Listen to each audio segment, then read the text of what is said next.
Welcome to Audience First, a podcast for tech marketers looking to break out of the echo chamber, to better understand their buyers, what motivates them, and what they hate that vendors do. It's time to unmute your mic.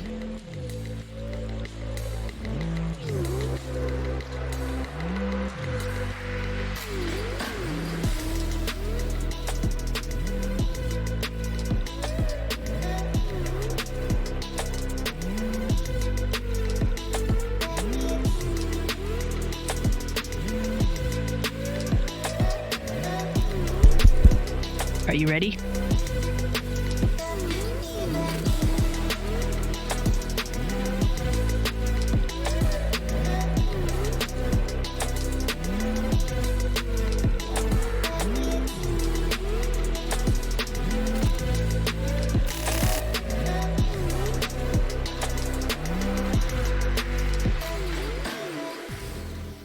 Welcome to another episode of Audience First. I am thrilled to have a very special guest with us today. I have Val on. Now, Val, please tell me how to pronounce your last name, because I don't want to butcher it. Popke. Popke. What's the origin of Popke? It is Slavic. Slavic. Love it. Russian Val Popke, Slavic. welcome to the show. Thank you. Happy to be here. So, Val, tell me, who are you? What do you do? And why the hell do you do it? There is no easy answer to that.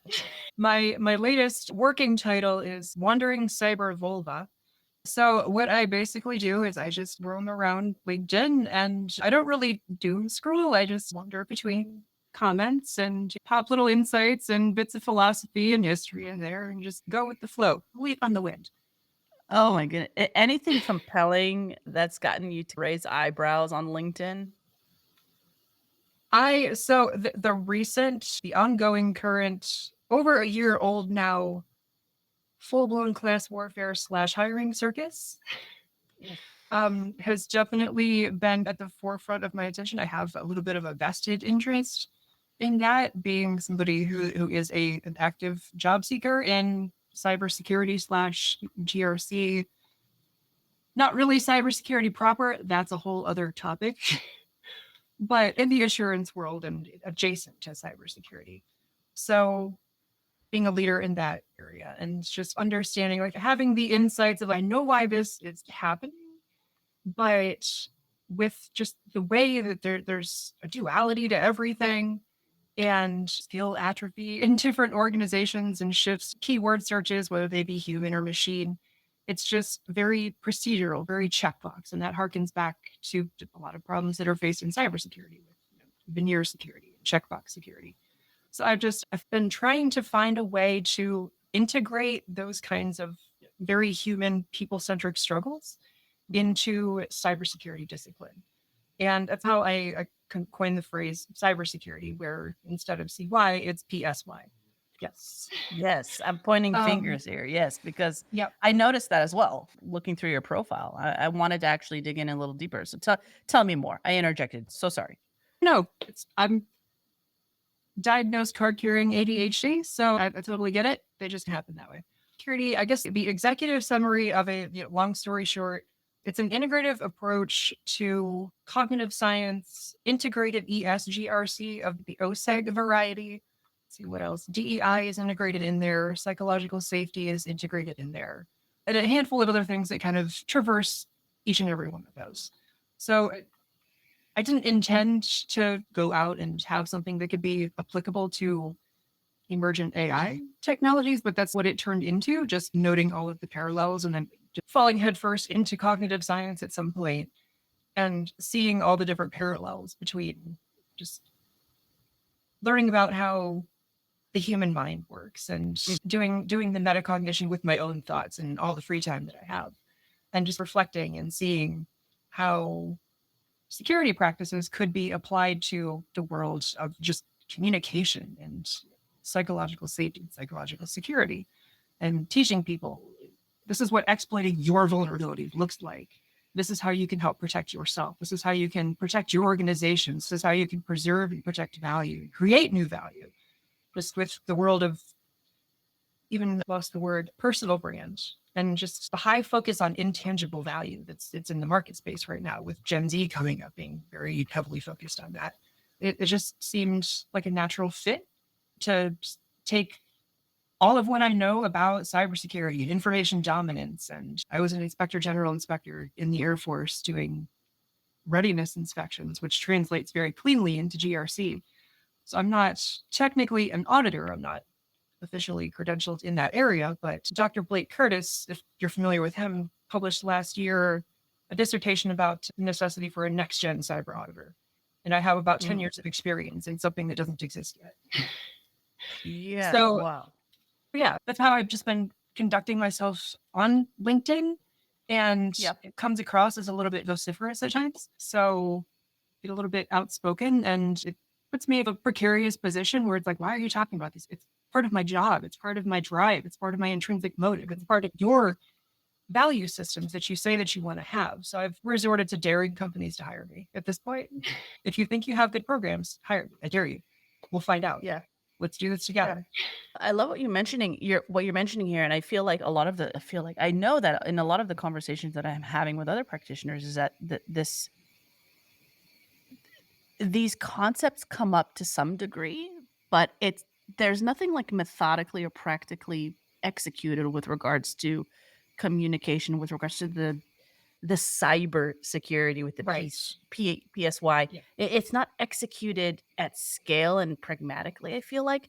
Why do you think that we haven't caught up to that or haven't yet figured out a way to practically implement that at scale and systematically? I think that we as a culture have lost touch with a lot of fundamentals Okay. in ancient classical philosophy written on the temple at Athens. Firstly, know thyself. I don't see a lot of that happening. Excuse me, I see a lot of superficiality. Like personal brand is all about superficiality, having a persona, hustle culture, and just presenting this image. And it happened. It's just micro controversies on the bubbles of LinkedIn. It's like the green banner controversy. You need to look like you're constantly available. You need to play hard to get. You need to be your own marketing team. Like you need to treat yourself like a solopreneur consultant. And it's just, but why are we doing that? And I think it comes down to insecurity and uncertainty and pushing a lot of the responsibility onto individuals to just figure it out for themselves, just because nobody really wants to deal with that responsibility. And there's a lot of time tested psychology and neuroscience that backs all of that up, why those phenomena happen that way. That's super compelling. Now, you mentioned that the concept is called coversity. Yes. Tell me more what that means, why coversity. So I've been told on more than one occasion that when I get into this topic, people walk away from it feeling like they just completed a semester at college. Take that as a combination warning / compliment. But coversity, about a year ago, I connected with somebody named Rob Jones, who has been in the D&I space since before it was called D&I, back when it was still called Debbie back in the 80s. And we just got to talking in a chat one night, just word nerding into etymology and digging into the word diversity. And the word diversity, originally, etymologically speaking, has a very storied history in something called the Dum Diversas Papal Bulls back in the 14th century. It was part of the doctrine of discovery that led to Christopher Columbus and the founding of America and colonization and wide-scale slavery by way of capitalism. And a lot of those value systems were codified into things like the United States legislature and just the way that we do things. And even now, it's just persisted. It's been rolled back slowly and gradually, but a lot of the cognitive inertia, that's the way that we've always done it. The fear of loss has persisted.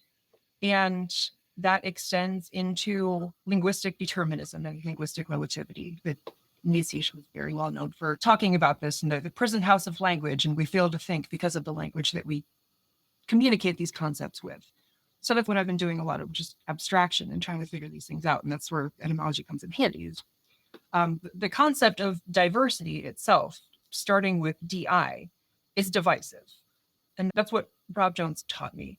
And so we just went back through and just did like a reverse deep dive through Proto-Indo-European and Proto-Germanic into archaic Latin to figure out what this word was, how to recompose the word. And so we came up with, or I proposed the word coversity. And we still have this ongoing friendly debate between the rest of the word. Instead of co and di, it's versus. So the word versus has multiple meanings that can mean turning to face one another, or it can mean stories. So in my interpretation of the world, coversity means sharing worlds or sharing stories. In Rob's point of view, it's still more of a turning and confronting, like it's separate, which in terms of cognitive science and theory of mind, no two people can ever know the mind of one another. We all grow up separately. We all have our own version of reality. Even the people that we communicate with, when we think about them, it's a proxy, it's a facsimile of that person. That person doesn't actually exist in our heads. We project what we know about that person, and our imagination fills in gaps about it. And so it still makes sense that you can have two people, two minds, two separate individuals who may turn and face each other, but they can do it collaboratively. They can co-create. They don't have to be against one another. It doesn't have to be confrontational. And so that's the essence of coversity. I love it. And that's what we're trying to get at in this industry, across departments, between vendors and buyers, right? It's collaboration. And I mentioned to my listeners and to the world kicking off season 2, I said we would be going deeper on topics. This is deep, Val. We're going straight headfirst into high philosophy. Let's do it. Woo! Dani, I was not kidding. And holy moly, I love it though. But yeah, you're going to have to share also offline any good books on theory of mind and all that kind of stuff. 'Cause I love psychology. I got family members who are psychologists, grew up with it. I love trying to figure these things out, figuring out the minds, understanding behavior. This is what this podcast is about, and the research is about as a marketer. I want to shift the conversation a little bit. It ties into what you're talking about here altogether, but I want to shift the conversation to neurodiversity. Neurodivergent individuals. I think we all are neurodivergent. Yeah, I went through the double take mental pause there, because there's the distinction between neurodiversity and neurodivergence. Yes. So let's distinguish between the two, please. Okay. So in the neurodivergent community, where we just self-organize and hash these things out ad hoc, neurodiversity is basically anything with a brain. It's included under the umbrella of neurodiversity. It follows the same paradigm as bio, which kind of gets into the risky, slippery slopes with coversity and versus diversity, where it turns into, if you're not careful with how you frame these things descriptively versus prescriptively, it turns into hyper individualism very quickly. It's divisive. It turns into everybody else is an other. There is only me. Ego gets super inflated. God complexes come into existence. Mayhem, cats and dogs living together. Pure pandemonium. I quote Ghostbusters a lot. So neurodiversity, it's all inclusive, but it's been, when it entered the mainstream as a euphemism for autism, which is a little bit problematic. Autism is very overrepresented in the neurodivergent community. It's one of the big 6, and between autism and ADHD, it becomes the big 2 that just eclipse everything else and all of the different narratives. And with neurodivergence, what neurodivergence is essentially taking the medical model, the diagnostic, I forget what the DSM acronym means at the moment, the psychology's Bible, which is basically just... Is it still 4 or 5? Do they have a 5? I think it's on version 5. Yeah, it should be version 5, because ASD, was a version 5 thing. Statistical Manual of Mental. That's the one. That's the one. I have my second one. I can't do the sidebar researching. And so with the history of just autism and psychology and Sigmund Freud, it's been contested as pseudoscientific very well. And rationally, I tend to agree with it quite a bit. There's a lot of assumptions and something called the double empathy problem that gets in the way, and this is where theory of mind comes back into it too, where a lot of neurodivergent symptom clusters that are outlined in the medical model, like ADHD, dyspraxia, dyslexia, they're stigmatized. They're dehumanizing by nature. Their diversity, their they harken back to do beaver sauce all over again because they're a tool to uphold social hierarchy and help people feel better or feel pity about one another. And that's kind of something that I'm a little squicky about with even just the term neurodivergence because it implies neuroconvergence at some Mhm. hypothetical end of the rainbow. And that gets into a very dark conversation about eugenics and paths to genocide and that sort of thing. And that's the underlying fear in the neurodivergent community. And it's a lot of the adversity that we face is we see a lot of that happening.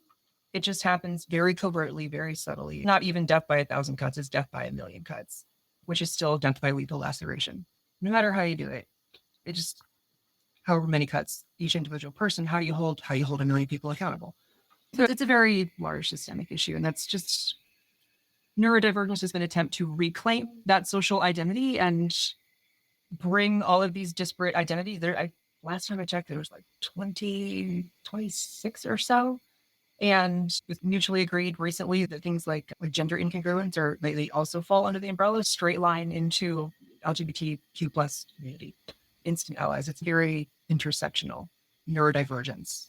And it comes down to marginalization for cognitive differences and things between people. How does this impact our space, In security space?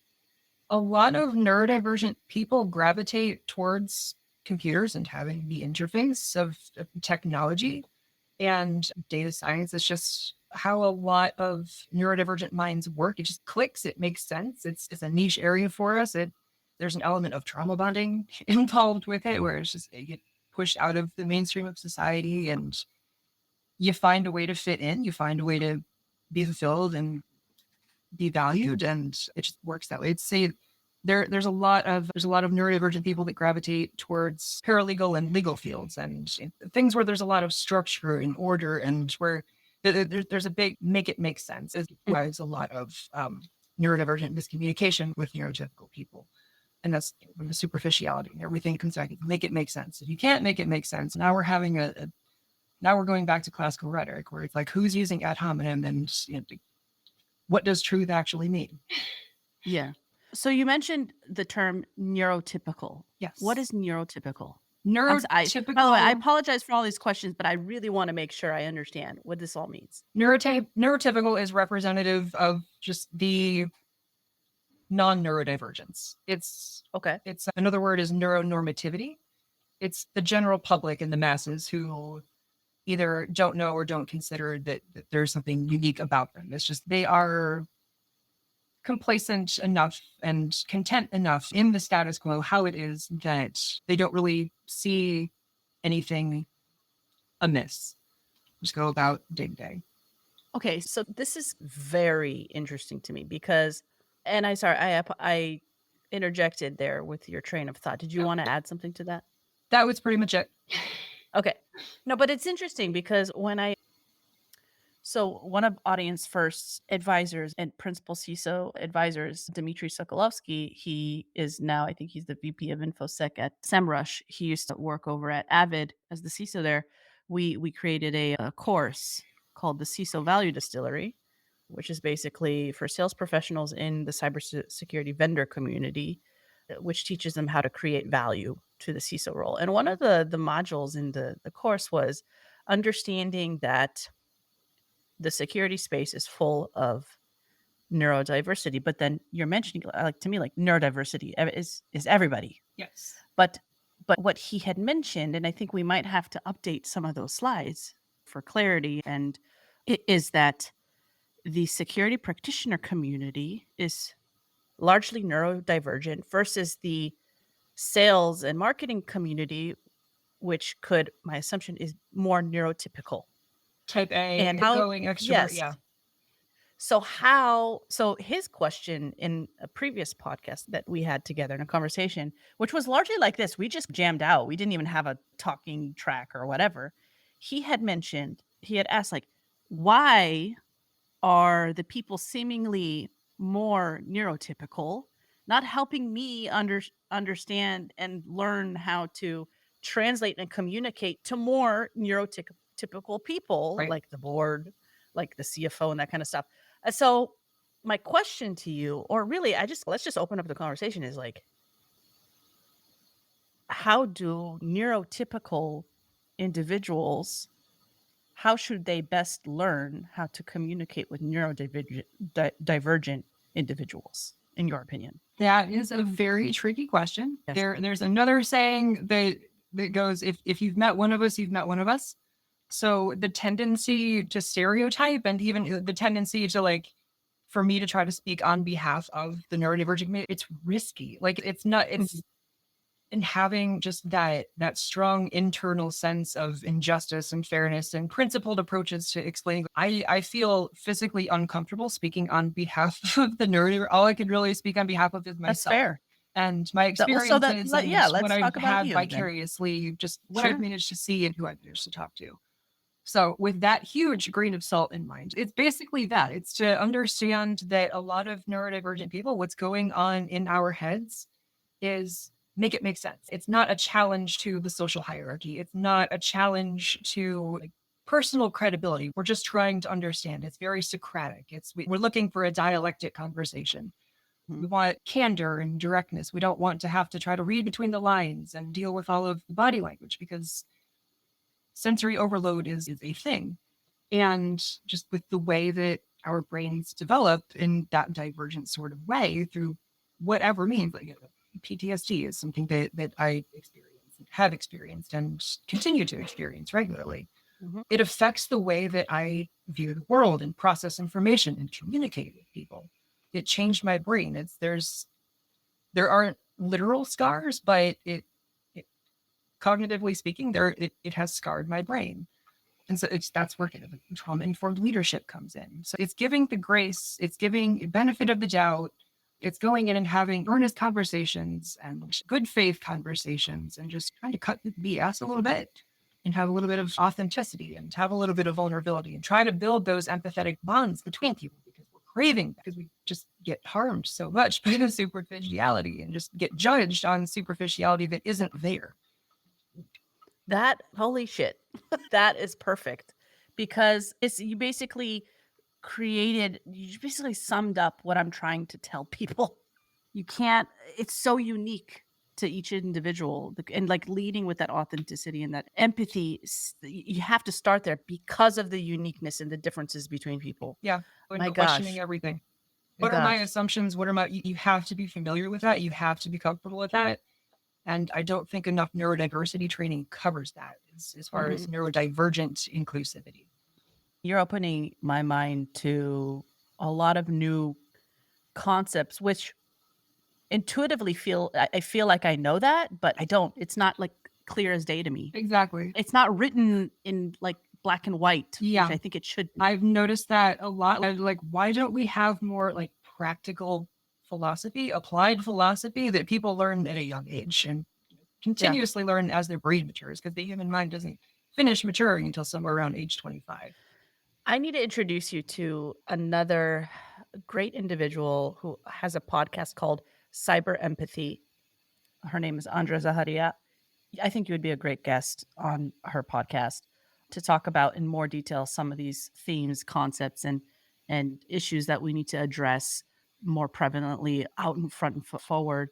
And I'll also introduce you to another CISO the sacred CISO, who I think you would also enjoy having a conversation with.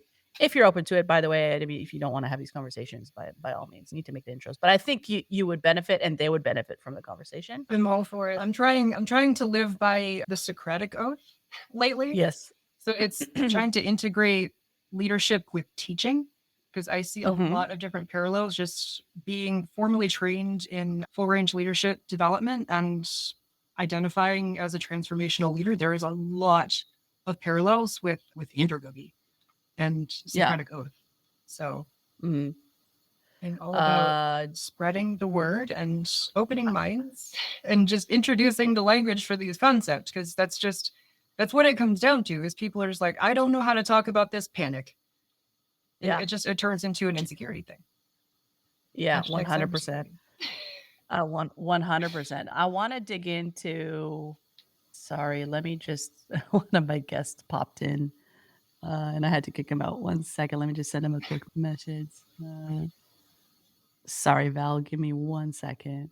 Yeah, generally don't like kicking people out. Okay, back to it. I'm gonna cut that part out. So I wanna shift the conversation to, a post that you posted on LinkedIn a couple weeks ago. You had asked and had you have some insight here. Why is being a cybersecurity leader so stressful? So let's dig into that if you don't mind. I want to know why. That post was a little bit of a hot take. So when I use the word vociferous, that post is what I'm referring to.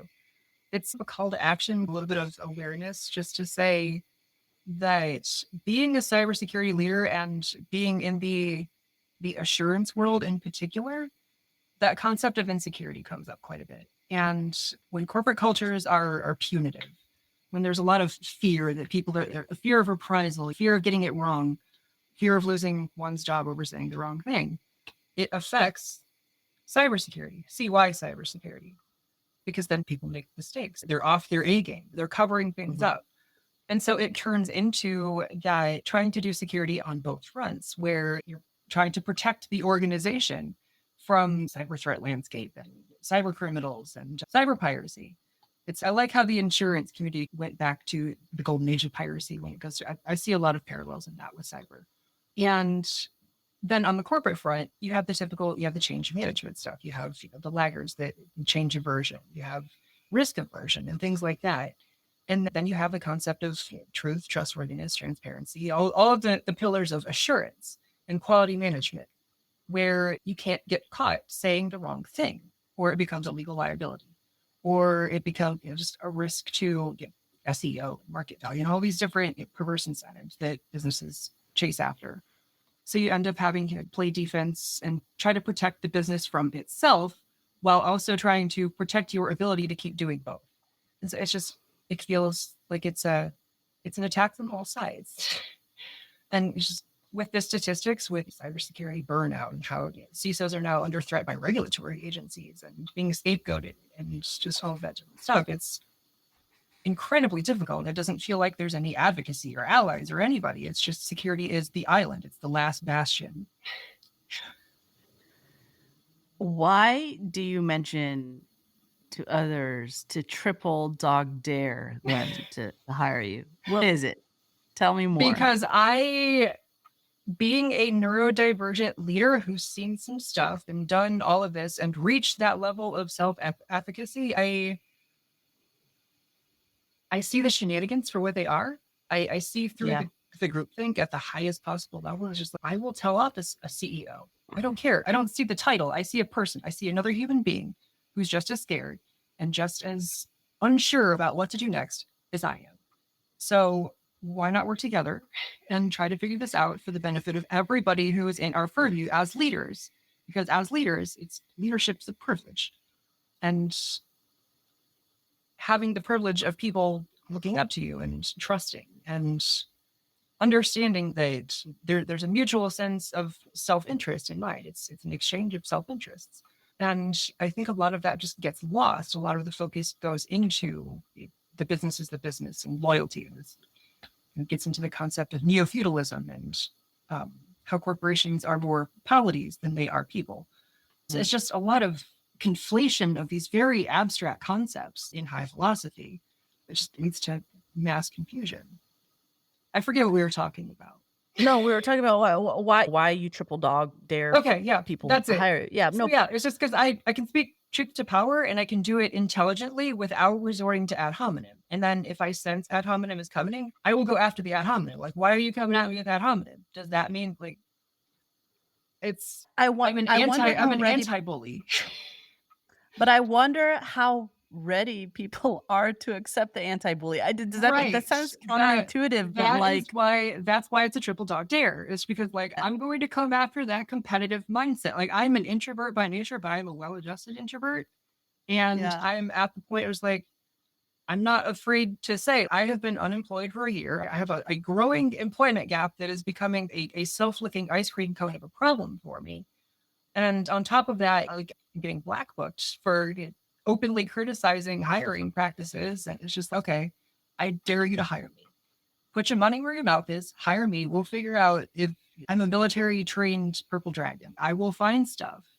And I'm not Yeah. going to be afraid to do it because that is my rule. That is part of my intrinsic motivation. It's anchored in PTSD from Afghanistan, where I just have this drive to protect people, as many people as I possibly can who can't protect themselves for whatever reason that may be. They just aren't aware. They don't have time or attention. It's whatever the reason may be. If I have the skills and the means and the position to protect people, I will use that. I feel like you should like with that mission, you should be snatched up by now. I'm almost feeling I don't want to say something that's too much of a blatant of like assumption, but could it be that there's a profit versus like a profit first versus mission first thing going on for organizations with regards to who they're hiring? I don't know. Like I don't Yeah, know. that's a complex topic too that I can only speculate about because it Yeah. comes out like nobody's actually going to tell the truth about what's going on in their head because they don't want to be. And I talked about this literally like an hour before our conversation with another podcast guest was I asked why you're in the industry and you say you're like relentless about protecting people. That's your mission. You want to help people. That is consistent across the board with everybody that I interview. And you're a veteran, you were in Afghanistan. A lot of people in security, in cybersecurity, information security, are veterans. Why do you think there is a direct correlation? I know that might seem like a silly question, No, but why do you think there are a lot of veterans working in cybersecurity? I think it has to do a lot with how security is a very integrative thing. There's a lot of camaraderie that's involved. There's a lot of, you have to trust the person to your left and the person to your right to know it, to do the right thing and to do it well. And that resonates, I think, I know it resonates with me as a veteran. And I have to assume that it resonates with a lot of other veterans too. It's just being used to that thanklessness of just protecting and getting the job done and getting that sense of fulfillment from being able to serve in some kind of capacity. And I think, and this kind of touches back on the parallels with golden age of piracy too, with how cybersecurity, if you think of cyberspace as the high seas of digital world, cybersecurity is the merchant navy or the privateers that would go out and try to protect the trade fleets. And that kind of called for disciplined military-like things. There's the philosophy of war applies. And I think that on a very deep level, whether veterans understand it or not, it just connects at that level, just being used to that way of operating. Yeah.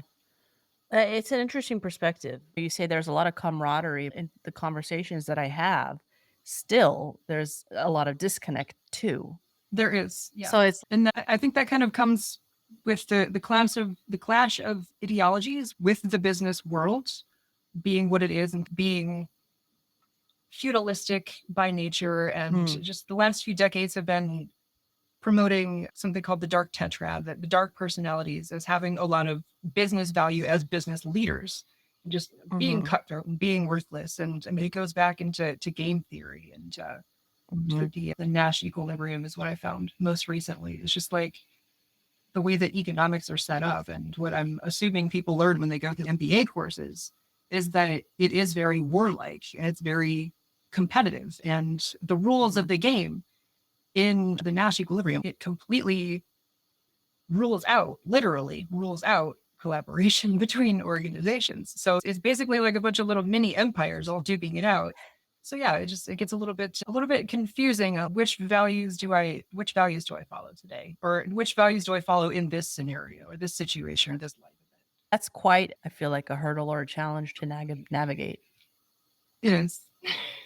Yeah, wow. A lot of competing value systems and a lot of just personalities that don't quite get it. They can't, don't, or won't understand it.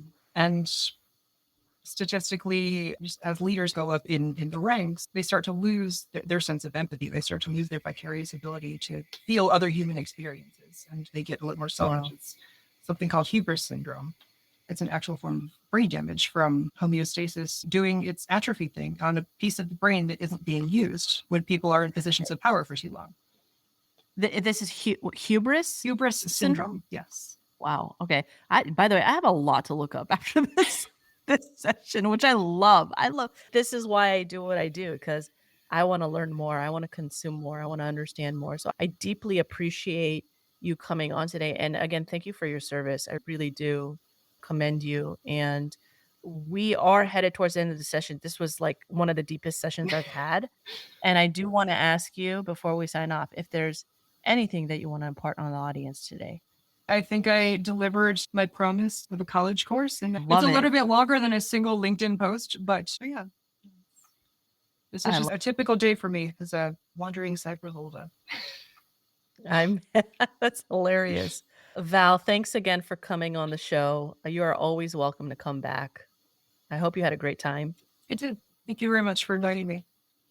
My pleasure. This has been another episode of Audience First. We are out. Thanks for tuning in to this episode of Audience First. If you like what you've heard, feel free to follow or subscribe to Audience First on Apple, Spotify, or any of your favorite podcast streamers.